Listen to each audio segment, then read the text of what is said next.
उपीट बनवता तेवढ्या कमी वेळामध्ये बनवा उपीटचे पापड. या उन्हाळ्यात नक्की ट्राय करा उपीटचे पापड, एकदा बनवून बघा. तांदळाचे पापड जेवढे खुसखुशीत आणि कुरकुरीत होतात त्याप्रमाणेच हे उपीटचे पापड देखील होतात. विशेष म्हणजे यातला एकही पापड चिरत किंवा फाटत नाही. चिरला तर पुन्हा आपण गोळा करून पुन्हा लाटू शकतो. अगदी बोटानेही लाटता येतात. तुम्हाला ज्या पद्धतीने लाटता येतील त्या पद्धतीने हे पापड लाटून घ्या, बोटाने किंवा लाटण्याने.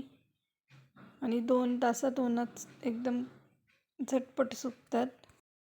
बघा, मी इथे बोटाने आणि लाटण्याने दोन्ही पद्धतीने लाटून दाखवले. या पापडांसाठी मी इथे 1 कप जाडा रवा घेतलेला आहे.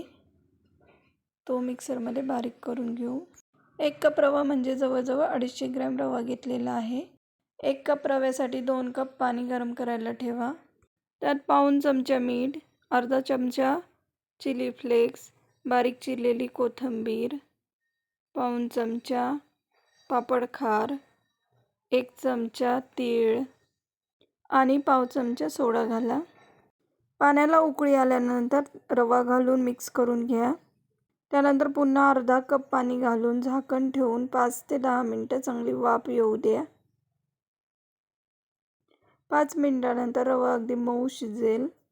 उपीट जितकं मऊ बनवतो तेवढंच मऊ आपल्याला हा रवा शिजवून घ्यायचा आहे.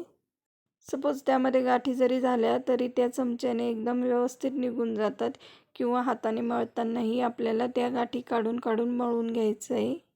ताटात थोडं गार करून नंतर प्लास्टिकवर चांगलं रगडून मळून घ्या. एकही गाठ त्यामध्ये ठेवू नका. त्यानंतर त्याचे गोळे करून आपल्याला पापड लाटून घ्यायचे आहे. व्हिडिओमध्ये आधी दाखवल्याप्रमाणे बोटाने किंवा लाटण्याने पापड लाटून घ्या. रव्याचे वेगळ्या पद्धतीने पापड बनवलेले आहेत. कशी वाटली रेसिपी कमेंटमध्ये नक्की कळवा. थँक्यू.